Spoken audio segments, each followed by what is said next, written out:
গরম বাতাসের আযাব আসে। এই গরম বাতাসের আযাবটা এখনো আসে নাই। কিন্তু আমি শেষ জামানার হাদিসগুলো টুকটাক গবেষণা করে মনে হচ্ছে অচিরে গরম বাতাসের একটা আযাব আসবে বিশ্বের দিকে। এবং নাসাও এটা নিয়ে গবেষণা করছে অলরেডি। সূর্যের মধ্যে অনেক রকম বিক্রিয়া হচ্ছে, তেজস্ক্রিয় বিক্রিয়া হচ্ছে ইত্যাদি, হিলিয়াম গ্যাসের অনেক বিস্ফোরণ হচ্ছে। এগুলোর ওয়েভ বা ফ্লোটা আস্তে আস্তে পৃথিবীর দিকে ধেয়ে আসবে। নবীজি বলেছেন ফালইয়ারতাকিবু ইনদা যালিকা রিহান হামরা। এই রিহান হামরা কথাটা এই হাদিসের মধ্যে আছে। তিরমিজির 2211 নম্বর হাদিস এটা আছে। গরম বাতাস ধেয়ে আসবে পৃথিবীর দিকে। গরম বাতাসের আযাব, গরম বাতাসের আযাব আসবে। ওয়াজালজালা এবং ভূমিকম্প। অন্য হাদিসে আসছে সানাওয়াতু জালাজিল, ভূমিকম্পের বছরগুলো, ভূমিকম্পের বছরগুলো।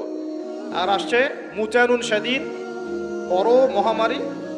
আর খসফুন মানে যে জমিন ধসে যাওয়া, মাসখান মানে চেহারা আকৃতি বিকৃত হয়ে যাবে। আর কযফান একটা আছে, কযফান মানে পাথরের বৃষ্টি বর্ষিত হবে। এই আযাবগুলো কখন আসে? এই পাপগুলোতে মানুষ যখন লিপ্ত হয়। ঢাকা শহর ভূমিকম্প প্রবণ এলাকা না? ভূমিকম্পের যে পাপগুলা, সেই পাপগুলো আমি কিন্তু একটা লেকচার আলোচনা করে আসছি সিলেটে, দেখে নিন অনলাইনে। 15টা থেকে 20টা পাপ আছে। এই পাপগুলোতে যখন একটা জাতি লিপ্ত হয়, আল্লাহর পক্ষ থেকে আযাব আসে।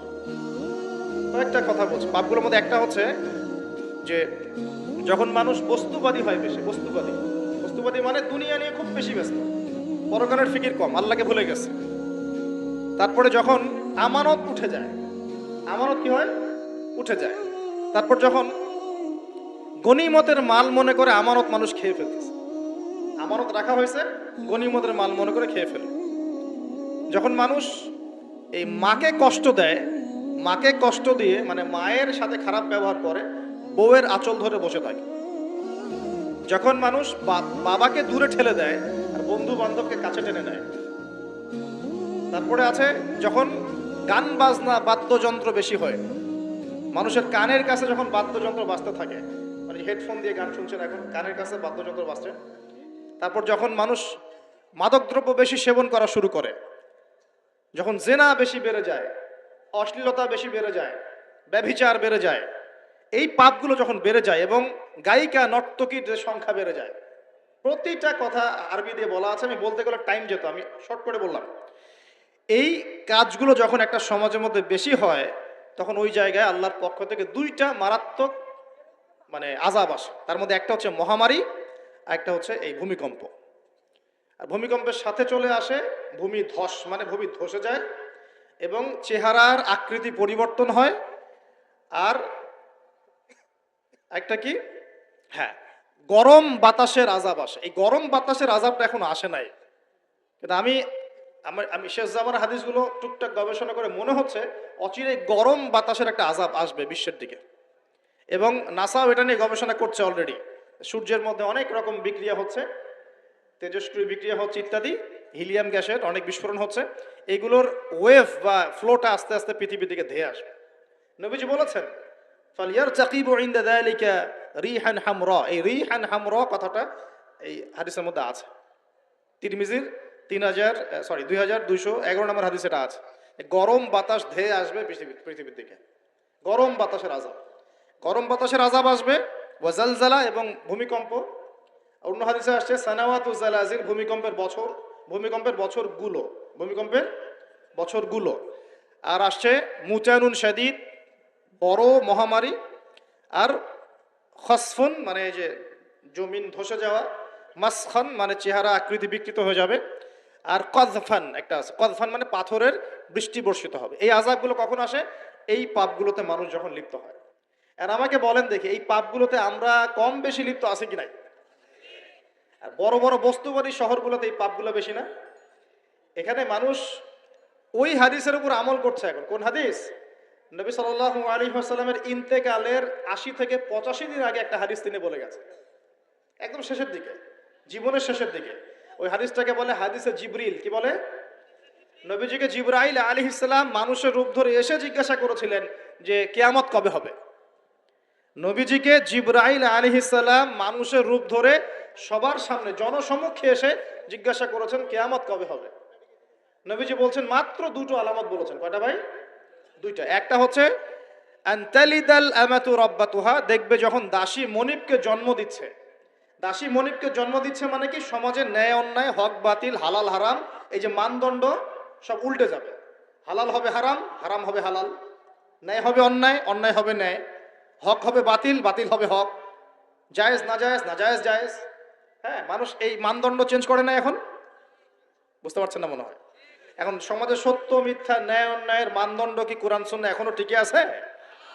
এখন মানুষ নিজে যেটা ন্যায় মনে করে সেটাই ন্যায়, নিজে যেটাকে অন্যায় মনে করে সেটা অন্যায়, নিজে যেটাকে ভালো মনে করে সেটা ভালো, নিজে যেটাকে খারাপ মনে করে সেটা খারাপ। আল্লাহ যেটাকে হালাল করে দিয়েছেন মানুষ হারাম করে নিচ্ছে, আল্লাহ হারাম করে দিয়েছেন মানুষকে হালাল করে নিচ্ছে। হচ্ছে কি না এগুলা? তো এই যুগ চলে আসে নাই যে দাসী মনিবকে জন্ম দিচ্ছে না? মানে মানদণ্ড উল্টে গেছে। আমার কথা কি বুঝতে পারেন? মানদণ্ড উল্টে গেছে, জিনিস ভালো মন্দের, ন্যায় অন্যায়, হক বাতিলের মানদণ্ড উল্টে গেছে। বলেন তো, সত্য মিথ্যার মানদণ্ড কি? আমার বুদ্ধি না আল্লাহর ওহী? কোনটা? সত্য মিথ্যা, ন্যায় অন্যায়, হক বাতিলের চূড়ান্ত মানদণ্ড কি? আমার বুদ্ধি নাকি আল্লাহ পাকের কোরআন সুন্নাহ? কোনটা? কিন্তু সমাজে কি সেটাই বাস্তবায়িত আছে 100%? 50%ও কি আছে? তো এই সমস্যাটা কি চলছে কিনা, তার মানে কি আমাদের এই বড় আলামতটা আমরা দেখছি কিনা? দেখছি। গেল 2 নাম্বার। 2 নাম্বারটা নবী বলছেন ওয়া আনতারাল হুফাতাল উরাতাল আলাতা রিয়া আশাই ইয়াতাতাওয়ালুনা ফিল বুনিয়ান। নবীজি বলছেন যখন দেখা যাবে সমাজের সবচেয়ে দরিদ্র শ্রেণীর মানুষ, স্যান্ডেল কেনার টাকা ছিল না, কাপড় পরার টাকা ছিল না, এই শ্রেণীর মানুষ, রাখাল মানে গরু ছাগল চড়াতো, এই শ্রেণীর মানুষ উঁচু উঁচু অট্টালিকা নির্মাণের প্রতিযোগিতা করবে। ভালো করে বোঝেন, নবীজি বলছেন না যে ধনীরা, সমাজের ধনীরা অট্টালিকা নির্মাণের প্রতিযোগিতা করবে, নবীজি এই কথা বলছেন না হাদিসে। নবীজি বলছেন সবচেয়ে দরিদ্র শ্রেণীর মানুষ, রাখাল শ্রেণীর মানুষ, স্যান্ডেল নাই, গায়ে জামা নাই, এরা উঁচু উঁচু অট্টালিকা নির্মাণের প্রতিযোগিতা করবে। করছে কিনা? কিভাবে সম্ভব এই শ্রেণীর মানুষের অট্টালিকা নির্মাণ না, নির্মাণের কম্পিটিশন করা কিভাবে সম্ভব? 1, সুদের মধ্য দিয়ে; 2, করাপশন দুর্নীতির মধ্য দিয়ে; 3, অন্যের সম্পদ আত্মসাৎ করার মধ্য দিয়ে। এই সমস্যাগুলো চলছে কিনা সমাজে? এরাই যখন 10-20 তলা বিল্ডিং উঠাবে তখন তো আর মানুষকে মানুষই মনে করবে না। বুঝতে পারছেন না মনে হয়? এদের তো কোনো পড়াশোনা নাই, কোনো ব্যক্তিত্ব নাই, কোনো দিনই এলেম নাই, রুচিবোধ নাই, কালচার না, সামাজিক না, এ তো মানে অসামাজিক। এরা যখন, এদের হাতে যখন আপনি সম্পদ চলে যাবে, এরা তো সাধারণ মানুষকে মানুষই মনে করবে না, গরিব মানুষকে এরা কিছুই মনে করবে না, ও মনে করবে আমি সব কিছু। আমরা দেখেছি যার একটা বাড়ি আছে ঢাকায়, ও মানুষকে মানুষই মনে করে না, মানুষকে মানুষই মনে করে না, যে মনে করে আমি আমি শহরের মালিক। হ্যাঁ, কি একটা অবস্থা মানুষের মধ্যে, যে কি অহংকার, কি আত্ম অহংকার, এই দালান কোঠার যে অহংকার, এই সমস্যাগুলো হলে আল্লাহ ভূমিকম্পতে ধসায় দিবেন না? দেখেন নাই কয়দিন আগে কি হলো?